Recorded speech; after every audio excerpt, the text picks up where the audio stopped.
मैं आपसे कोई बड़ी बड़ी किताबें की बात करने नहीं आया हूँ। आज मैं आपसे एक सच की बात करने आया हूँ। हम सब कहते हैं बेटियाँ घर की लक्ष्मी होती हैं, बेटियाँ घर की इज्जत होती हैं, लेकिन सवाल है क्या सच में उन्हें वही मानते हैं हम लोग? जब एक बेटी पैदा होती है तो कुछ घरों में आज भी सन्नाटा छा जाता है। क्यों आज भी कुछ लोग कहते हैं कोई बात नहीं है, अगली बार बेटा होगा। सोचिए, जिस बेटी को आप कम समझ रहे हैं वही बेटी आज आसमान छू रही है। मेरी काम का नाम आपने सुना होगा, 5 बार की वर्ल्ड चैम्पियन बनी है, किसी से कम नहीं था। अंतरिक्ष में जाने वाली बेटियां, कल्पना चावला का आपने नाम सुना होगा। उसने कभी नहीं सोचा कि मैं लड़की हूँ, उसने सोचा मैं कर सकता हूँ। पीवी सिंधु का नाम आपने सुना होगा, ओलंपिक में देश का नाम रोशन किया। क्या ये बेटियां नहीं थी? हम क्यों अपनी बेटियों को सपने पर ताला लगा देते हैं? दोस्त, बेटियों को सिर्फ पढ़ाना नहीं है, उसे समझाना है, उसे आगे बढ़ने देना है। उसे ये मत कहो कि ये मत करो, लोग क्या कहेंगे। उसे ये कहो तू कर सकता है, मैं तेरे साथ, तू कर।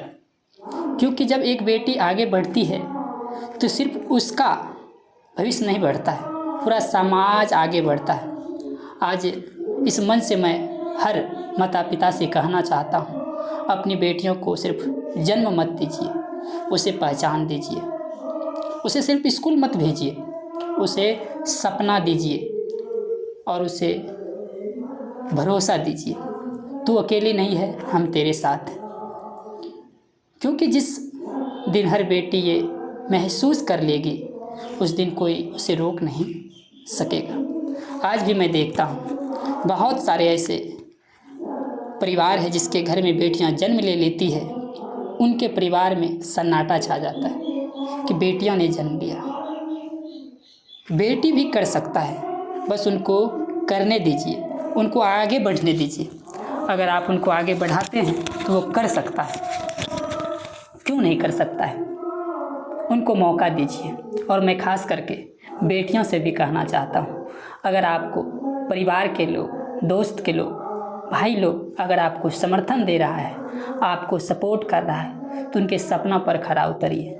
लिपस्टिक लगाने से किसी का चेहरा अच्छा नहीं लगता है। जब आप के नाम के आगे डॉक्टर लगेंगे, डीएम लगेंगे, तो आपको सजने और संवरने की ज़रूरत नहीं है, आप खुद अच्छा लगने लगेगा। लोगों को आज कामयाबी पसंद है। लड़के से भी मैं कहना चाहता हूँ, आप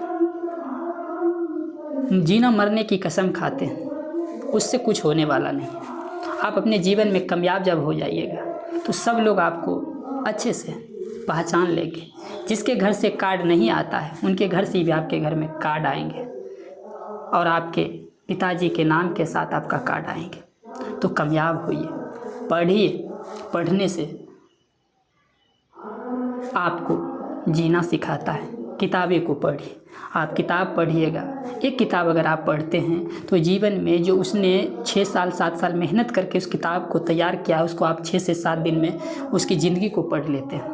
पढ़ना चाहिए, बेटियों को भी पढ़ना चाहिए, आगे आना चाहिए। मैं आज देख रहा हूँ भारत के एक बेटी राष्ट्रपति है, भारत के पहले बेटी इंदिरा गांधी भारत के प्रधानमंत्री बनाए, और हर एक क्षेत्र में आज बेटियां कमाल कर रही है। हर क्षेत्र में बेटी बढ़ चढ़ कर हिस्सा ले रही है।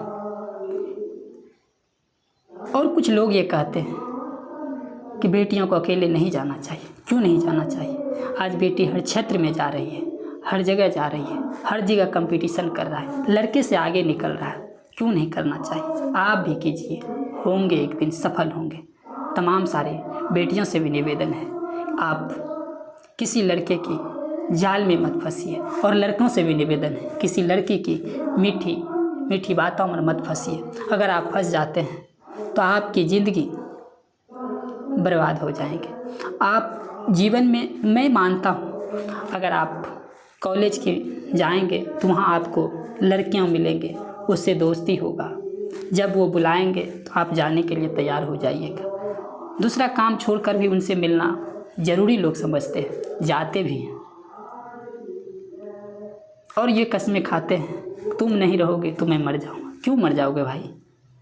तुम्हारे माँ बाप ने सपना पाला है तुम्हें मरने के लिए। और बेटियाँ, आपसे भी निवेदन है, ये सब बातें मत सोचिए।